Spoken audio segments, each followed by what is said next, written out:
Alright guys, welcome back to another episode. So, second episode of the abilities system, and let's just straight start. So first, let's go into replicate storage and into events. Let's create a new event. This event is our abilities event, and then you can duplicate this and call this event keybinds. So I have an abilities and a keybinds event. Then let's go into our abilities client. That is right here.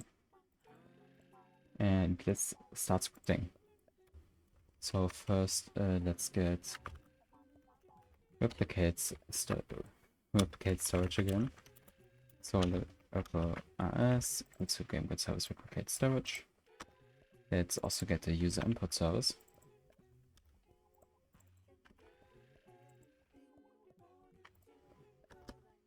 Then let's get our events folder. So local events equals to replicate storage events. Then let's get the events. So first let's get the abilities event. And that equals to events.abilities. And our key binds event equals to events.keybinds.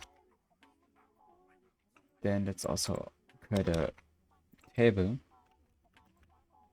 and that is our current key, current keys. Yeah, let's go to records.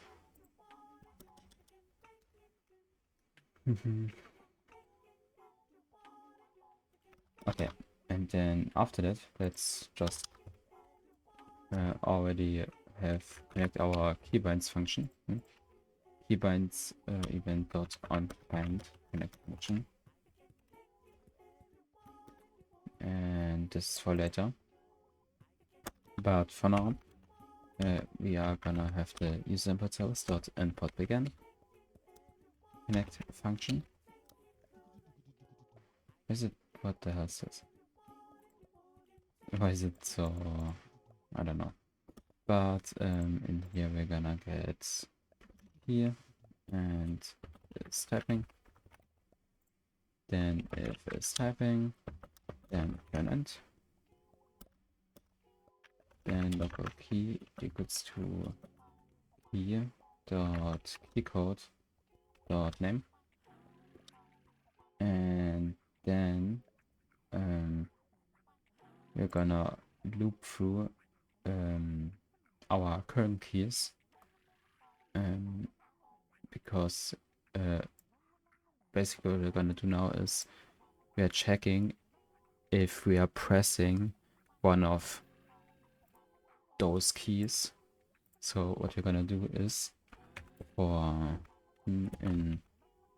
for underscore ability, let's call this ability data in current keys do.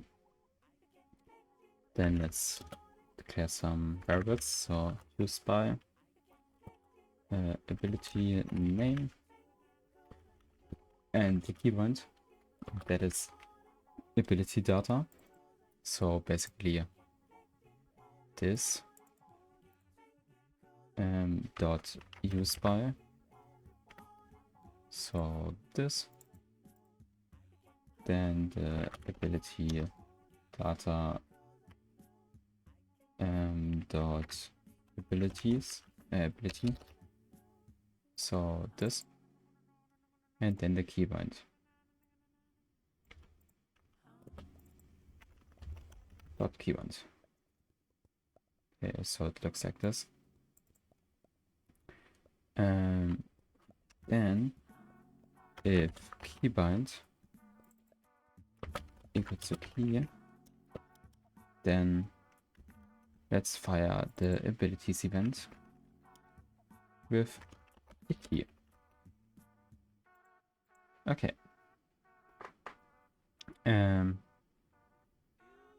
But what we can already do here is set new keys. This is what we're gonna use later, and then we're gonna set current keys to new keys. Okay. And this then just print updated keybinds. Current keys. Just to let's just here. Just to then show the updated keybinds. But it's for later. Now let's go into our ability server and do some more scripting. So we can copy this, remove this. Then let's here get the player servers. So local players equal to game service players. Then let's also get server storage and server script service.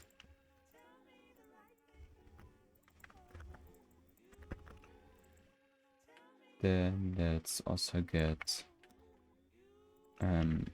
our server storage modules. So SS modules equals to server storage modules.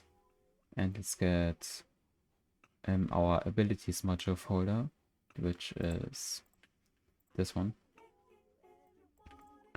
So local abilities ability module folder equals to server storage modules dot abilities. Yeah, then let's get some modules, and that will be our ability manager. So ability manager require abilities module folder dot abilities manager, and let's also get our data manager. So this one in the end basically, and that is require server script service dot data dot modules dot data manager. This one. Okay. So yeah, but before we continue here, let's continue in our abilities manager. So let's create a new table here. And then the table would be abilities by category. This is what we're gonna use in a bit.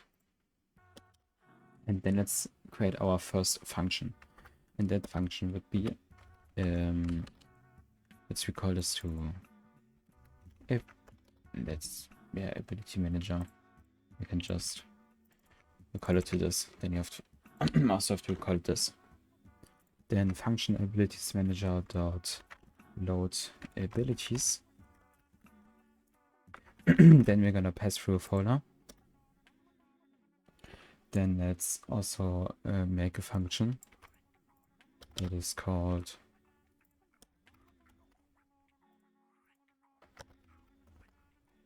that function would be called can use the ability. And let's also create a function that is called usability. This needs would need the ability name and the current weapon. And this would need also the ability name and the character. And then let's also continue with our load abilities function. So for underscore category folder, in folder let children do if category folder is a folder, then abilities by category, then square brackets category category folder name would equal to another table, and then for, so basically we are repeating ourselves now, for I ability module in category folder, get children, zoom, then if abilities module script, thanks AI, if abilities module script, then local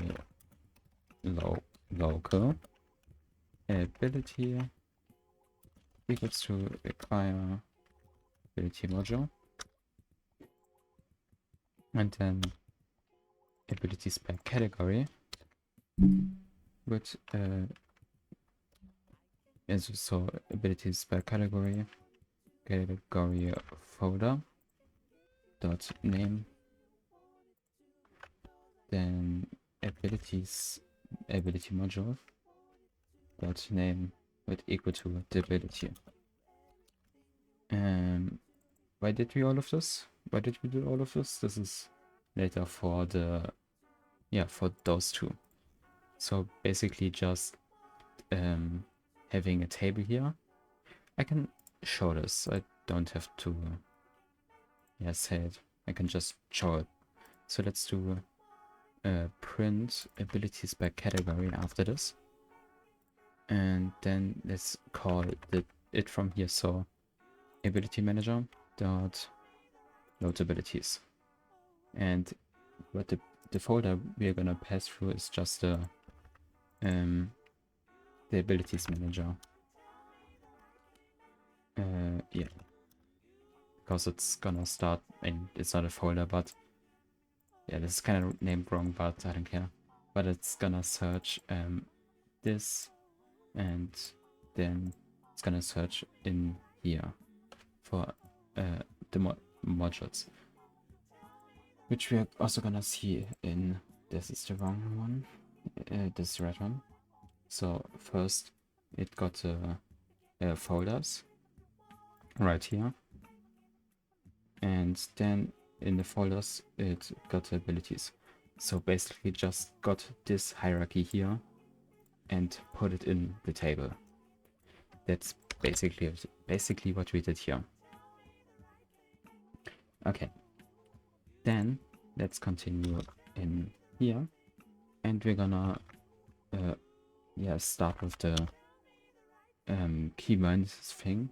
So let's do player slot player added function player. Then let's do repeat task of wait until our data manager profiles the player has loaded, just like in our data script, like in this one here, not this one, but in here. Yeah, just like in here. Wait until it has loaded, and then let's do a keybinds event. Hire client player, and then let's fire the event with the information of our current abilities. So now we're basically just sending the client the information for the updated keys. So now when this happens, the client receives this. This is gonna also be used for later when we are gonna let the player change their keybinds in game. Then it's gonna send this information that the client normally couldn't access because it's only available on the server. We're gonna send this to the client. Then this is gonna get updated with the new things here, and then down here he can search for the new keybinds. So now let's continue here. So abilities event dot on server connect function, and let's get the player and the quest here because of here. Yeah, so local character equals to player.character. And then let's get our current weapon. Character get attribute current weapon. Then let's get our abilities. So local abilities equals to this one. Dot current abilities. I forgot data. Data.current abilities. Then let's loop through the abilities. So local sorry for ability data in abilities do. Then let's get again. We can copy this from here. We don't have to type this again. We can get this. Then now let's do some checks. So if keybind equals to our press key, then so if the keybind we just pressed here on the client matches with one of the keybinds we find in our table we want to continue here, then let's do first check if it even has an ability, if even an ability is assigned to this keybind. Wouldn't be the case here and here. Then so if not ability name, then let's warn the player no ability assigned to P. Then the keyword and end. Then we can do another check, and that would be if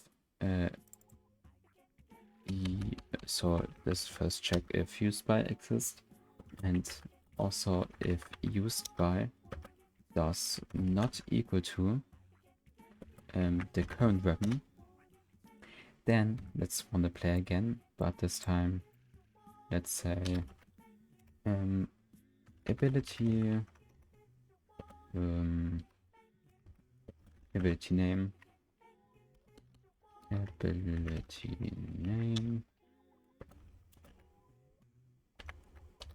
cannot be used with weapon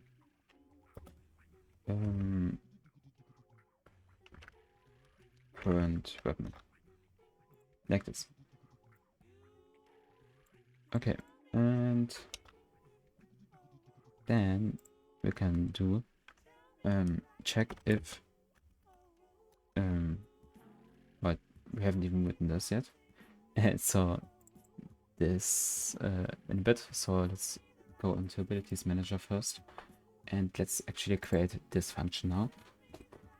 So if abilities by category equals to everyone, if abilities by category everyone not equal to, and abilities by category everyone ability name, so if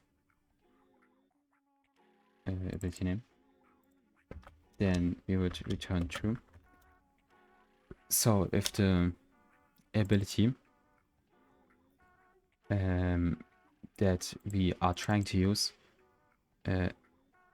is under the everyone category here, we can continue, because well it can be used by everyone, so that's good, can continue.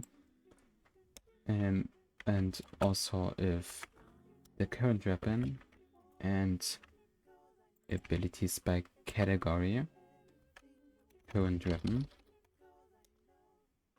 and abilities by category current weapon, so copy this, current weapon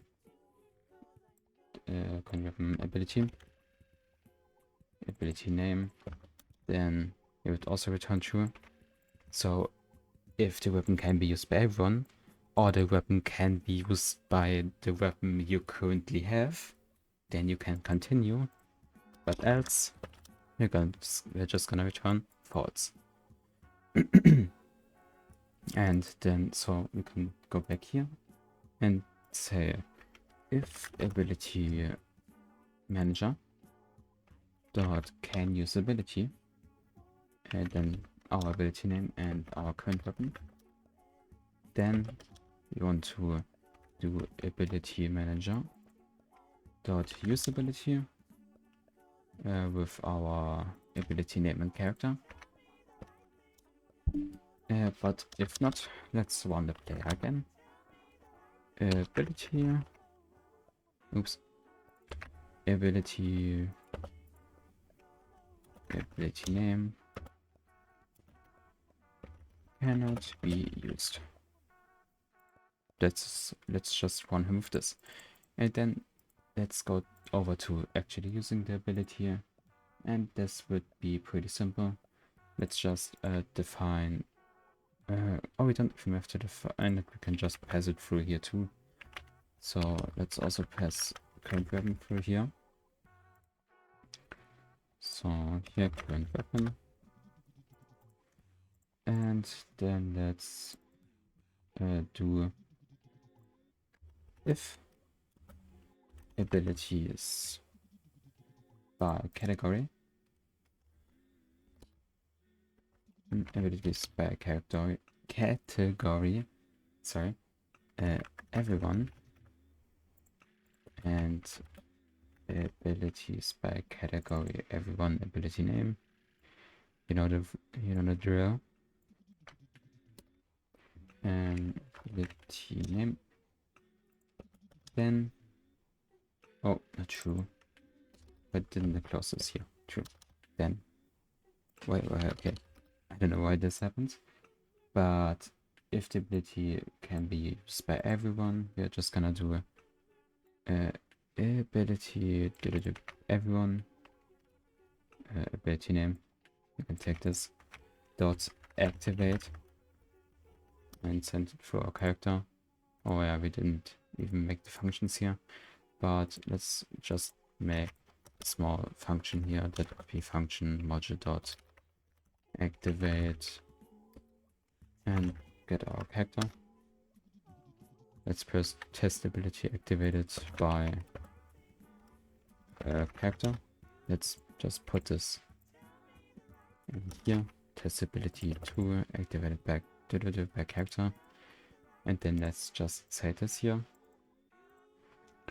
But else, if it's not an everyone ability, we're just gonna do abilities by category, current weapon, and ability name. And then it's also activate dot activate character. Okay, now let's finally test it out. Let's see. So I currently have the fists. These are our updated keypoints. They should just be the normal ones. But oh, I have this. Let's just take the fists. And the fists can use the test ability. So let's try this. Let's press Z. And we get an error. Yay! Okay. So, attempted to call a null value. Okay.